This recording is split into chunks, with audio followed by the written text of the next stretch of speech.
Olá, seja bem-vindo a mais um episódio da série Entendendo Meu Estresse. No episódio de hoje, vou estar tratando sobre os gatilhos do estresse no dia a dia. Basicamente, os determinantes, aqueles fatores que intensificam mais a nossa experiência estressora, né? Quais são os gatilhos que favorecem mais com que eu tenha essa predisposição mais para o estresse, certo? Eu me chamo Francisco Neto e bem-vindo ao canal Comportamento sob Controle. Para facilitar o entendimento com a proposta desse episódio, eu subdividi ele em 3 partes, ok? Então a nossa série ela vai estender um pouco mais de dias em função justamente de eu estar trabalhando os gatilhos, né, com maior ênfase e tá conseguindo explanar um pouco mais sobre os detalhes e sobre essas minúcias dos gatilhos de estresse no dia a dia, ok? Para dar início ao nosso diálogo, eu gostaria de fazer um breve resumo sobre o episódio anterior, na qual eu tratei sobre alguns fatores históricos que contribuíram fortemente para um modo de pensar sobre o estresse na nossa atualidade. Um dos pontos chaves que influenciou fortemente e influencia e causador de um dos maiores maus de estresse é a relação vida-trabalho. O trabalho sempre foi um dos fatores, desde quando se iniciou os estudos sobre a categoria do estresse. Então, eu falei um pouco sobre o trabalho, trouxe também alguns determinantes que favorecem com que eu construa um modo de pensar sobre o estresse e que acaba que eu vivencio mais o processo de adoecimento do que eu entender que o estresse basicamente funciona como algo natural na nossa vida. Algo natural que basicamente está relacionado ao modo como nós vamos, a um processo adaptativo diante de determinadas situações adversas, né, em que envolve uma relação de medo, relação de ameaça, relações inesperadas e várias outras. E trouxe também uma certa contextualização sobre a diferença do estresse natural e o estresse patológico e alguns fatores que contribuem para o surgimento de um adoecimento diante de uma experiência estressora. Então, para dar início e para facilitar o conteúdo que eu separei para poder estar trazendo, eu vou estar separando os gatilhos do estresse em 4 categorias em que elas abarcam várias situações corriqueiras do dia a dia e que cada situação ficou mais fácil de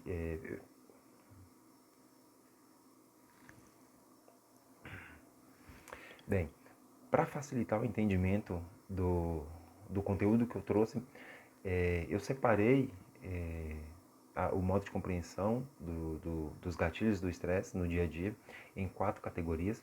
Dentro dessas categorias existem os fatores correspondentes a cada uma, que aí fica mais fácil de eu conseguir compreender o modo em qual situação realmente ela ocorre e até mesmo facilitar para um modo de facilitar o modo como eu vou estar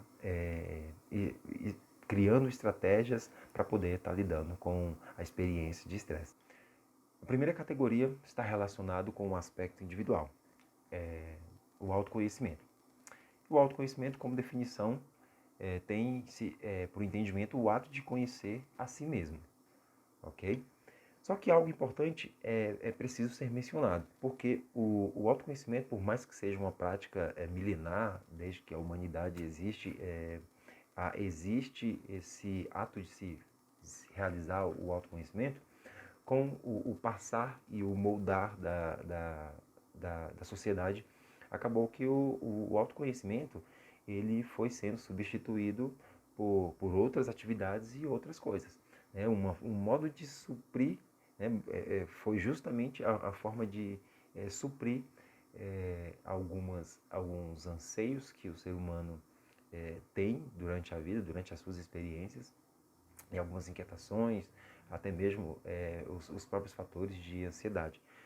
Um exemplo claro disso são as relações em que as pessoas passam a consumir alimentos de forma compulsiva, não só alimentos, mas tem pessoas que consomem bens materiais de forma extremamente consumista, favorecendo para um próprio adoecimento pessoal. Por quê? Porque ela não se permite conhecer os seus próprios medos, os seus próprios anseios, as suas próprias angústias e tentar criar soluções para essas situações. E isso vai desencadeando com o passar do tempo em algo maior. E justamente por proporcionar um impacto desfavorável pelo fato de eu não me autoconhecer, faz com que eu crie uma visão totalmente errônea das minhas experiências. Aí você me pergunta qual é a relação do estresse com o autoconhecimento. Né? Tá claro, mas para algumas pessoas parecem que não. Mas vou uma breve explicação para ficar bem fácil o entendimento. Veja, quando eu me permito a conhecer as minhas características positivas e negativas, as minhas fragilidades, isso contribui para que eu tenha um controle sobre as minhas próprias respostas emocionais e comportamentais, né? Aquilo que eu faço, né, diante de um comportamento em dadas situações, principalmente nas situações de estresse. Então, a forma como eu lido com as minhas experiências e passo a refletir sobre ela faz com que eu desenvolva esse autoconhecimento sobre a minha própria relação com a experiência. Só que a gente peca muito nisso, né? Como eu basicamente falei, a gente peca muito nisso no sentido de que a gente vai substituindo por outras situações, por outras coisas. E um dos fatores que a gente vai fazendo um comportamento muito comum que a gente tem é a procrastinação. A gente procrastina até mesmo as nossas próprias emoções, né? Então eu vou estar trazendo alguns fatores pontuais e os que impactam mais a vida da pessoa de forma individual, né? Que, de forma individual, que contribui fortemente para que ela tenha uma experiência com o estresse de forma ruim. Vamos aos principais gatilhos que contribuem para o mal-estar do estresse no dia a dia. Para abrir, vou iniciar com o primeiro tópico: não desenvolver inteligência emocional. E basicamente, se tratar sobre não desenvolver inteligência emocional está relacionado com toda a nossa relação interpessoal, que vai desde os nossos familiares, a relação amorosa e a nossa relação social.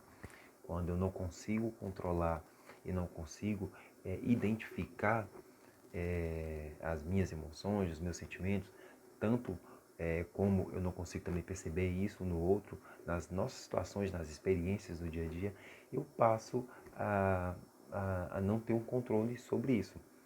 E acaba que se configura para as pessoas, basicamente, que têm essa dificuldade de autogerenciamento das suas emoções, pessoas que têm uma dificuldade de lidar de modo mais inteligente com as suas emoções e sentimentos, desfavorece um pouco, né, justamente, né, na relação interpessoal.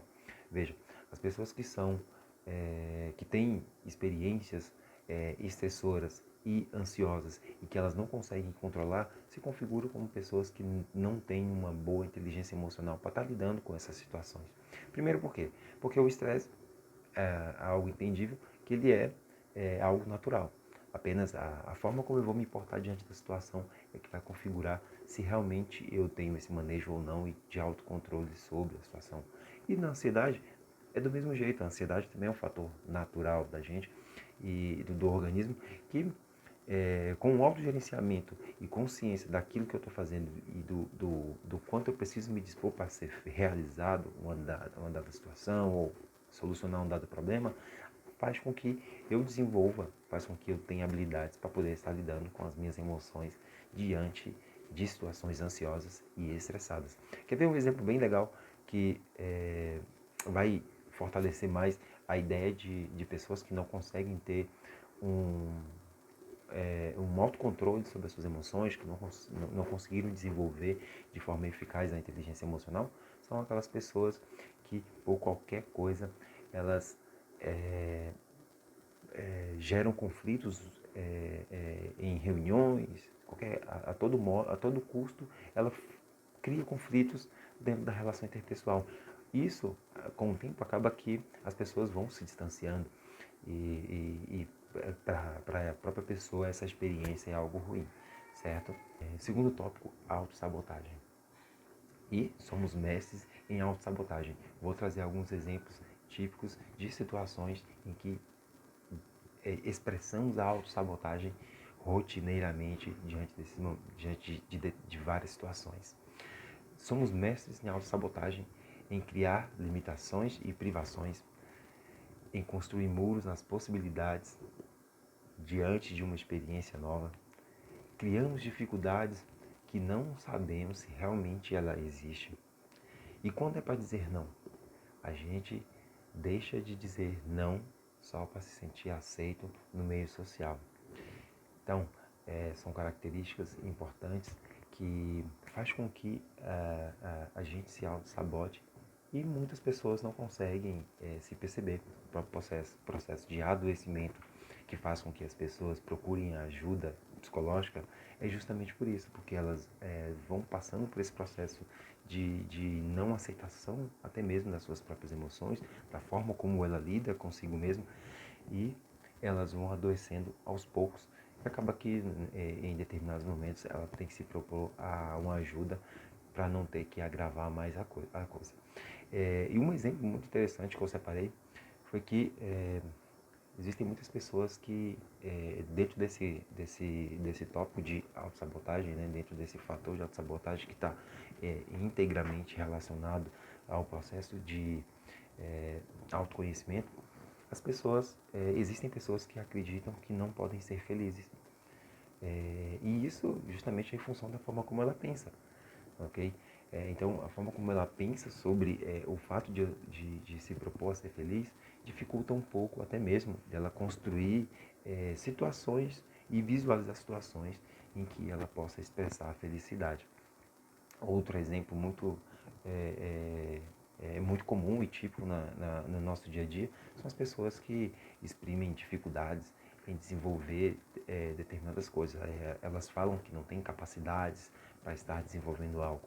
Então, essas limitações, essas crenças limitantes que nós colocamos a nós mesmos, se a gente não começa a desenvolver esse processo de autoconhecimento sobre a forma como eu estou lidando comigo mesmo, eu começo a desenvolver esses tópicos e de forma muito forte. E o interessante é que existem algumas causas que a gente pode ir lá atrás buscar como um forte fator que contribui, de certo modo, negativamente para justamente a pessoa não conseguir ter essa autopercepção. Veja, as crianças, né, ali na infância, até determinada idade da vida adolescente, alguns traumas, né, contribuem fortemente. As pessoas que passam por situações em que ela adota a personalidade do modo de ser geralmente da pessoa que está criando ela, né, a figura dos pais, a figura de referência, ela passa a adotar o modo de ser daquela pessoa e muitas vezes as pessoas que geralmente se configuram com essas características, ela passa a exercer os mesmos comportamentos, a mesma forma de pensar também. Cria sentimento de abandono. Né? As pessoas que têm esse sentimento de abandono, ela acaba perpassando para a vida adulta e você retirar esse modo de se pensar sobre a forma como você se porta, principalmente nas relações, que é onde esse sentimento de abandono gera consigo um sentimento de codependência do outro, principalmente afetiva, vai dificultando a forma como você vai visualizando a si mesmo e vai aglomerando muitos outros fatores de adoecimento.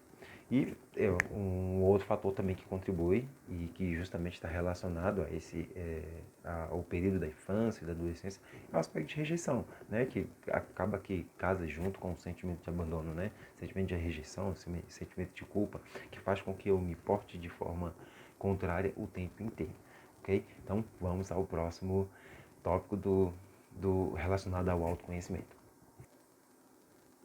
Terceiro tópico, autenticidade. Quantas e quantas pessoas não são autênticas? Quantas e quantas pessoas você conhece que mascara a sua própria personalidade, né? Existem inúmeras pessoas que fazem isso. E a grande questão delas fazerem isso é porque elas passam a viver assim constantemente, né? Só que existe um fator muito importante e que contribui negativamente para o futuro, principalmente das relações interpessoais, seja ela familiar, seja ela no relacionamento amoroso, seja ela no social, faz com que ela tenha um distanciamento. Por quê? Porque eu mascarar a minha personalidade faz com que eu não seja autêntico, faz com que eu não seja honesto, que é assim que se configuram as nossas relações. As relações são, basicamente, elas são fortalecidas com a lealdade, com a honestidade, né, com a fidelidade, seja da amizade, seja do relacionamento, né, seja do modo como eu quero me portar diante das minhas relações. Então, esse se configura como um prejuízo mais interpessoal, porque você, não conseguindo ser autêntico diante das pessoas, você deixa de se tornar presente no meio social de forma mais saudável, ok? Vamos para o próximo tópico. Tópico número 4 e último dessa sessão relacionado ao autoconhecimento, mal administração do tempo. Quem não sofre com o tempo? Não tem esse que não consiga sofrer com o tempo. Claro, existem muitas pessoas que desenvolvem habilidades desde a infância de estar conseguindo gerenciar as suas próprias tarefas. E é justamente isso, né? Porque o fato de eu não conseguir gerenciar tempo está muito bem amarrado no meu passado, no meu modo de criação, em que eu não fui bem instruído, eu não tive uma referência muito boa do modo como eu devo estar fazendo as minhas tarefas. Geralmente a gente tem que seguir, se eu tenho que seguir um passo a passo, e é importante esse passo a passo, eu preciso respeitar ele, porque é um processo. E muitas vezes a gente bula, a gente quebra o sistema. Imagina no processo de andar de bicicleta. A gente não consegue, quando criança, a gente já não pega uma bicicleta e já senta nela e já sai andando. A gente tem um processo, né, de aprendizagem envolvido nesse ato de aprender a andar de bicicleta que favorece para a gente constituir esse aprendizado de forma, na verdade, consolidar esse aprendizado de forma mais eficiente. Quer ver? Uma das primeiras coisas que vem na bicicleta, em função de facilitar o aprendizado, são aquelas rodinhas laterais, as rodinhas de apoio, né? E com o tempo, com a segurança própria de cada um, e isso é muito relativo e subjetivo, a criança vai, não, eu tiro uma rodinha, eu tiro as duas, né? De acordo com que ela vai se sentindo mais segura, ela só tira uma rodinha de cada vez, e quando pensa que não, ela já consegue andar de bicicleta. E ela nunca mais esquece, o processo foi fortemente estabelecido. Então, eu vou estar falando alguns pontos dentro do fator mal administração do tempo, que favorece para que haja uma experiência ruim com o estresse no dia a dia, ok? O não cumprir os objetivos está relacionado, né? A procrastinação, basicamente, todos nós desenvolvemos a procrastinação. Quantos de nós não deixa as tarefas para depois? Né? O não planejar, o fato de eu não planejar e não me organizar, até mesmo em prol dos meus objetivos, eu não sei quando eu vou alcançá-los. Não priorizar as tarefas dificulta a forma como eu vou estar lidando com esse passo a passo. Né? Então, se eu não sei priorizar as tarefas, eu não sei o que é mais importante e o que é menos importante. E aí configura-se que acaba que eu me torno uma pessoa desorganizada. Então, são características importantes que precisam ser reavaliadas e revistas ao modo que a gente vai tendo as nossas experiências diárias. Espero que de algum modo eu tenha contribuído para um pequeno aprendizado na tua vida. Eu sei que muito dos exemplos que eu falei, dos tópicos que eu citei, sei que a gente já sabe e isso é muito comum no nosso dia. Só que devido à nossa rotina ser tão preenchida, a gente acaba passando batido diante de alguns detalhes, e é justamente essa a proposta, né? De a gente observar um pouco mais esses fatores, esses gatilhos diários do dia a dia. Às vezes podem ser pequenos, mas contribuem bastante. E também uma forma de a gente olhar para o outro diante das experiências dele de um modo um pouco mais diferente. A gente criar esse autoconhecimento justamente para poder estar também sabendo interagir com as pessoas próximas a gente e sabendo lidar nas nossas relações. Se você gostou, não esquece de curtir. Acha que é necessário e viável mandar para alguém que vai contribuir. E não esquece, vão ter mais 2 partes a respeito desse tema. Então fica ligado e continua acompanhando a websérie, ok?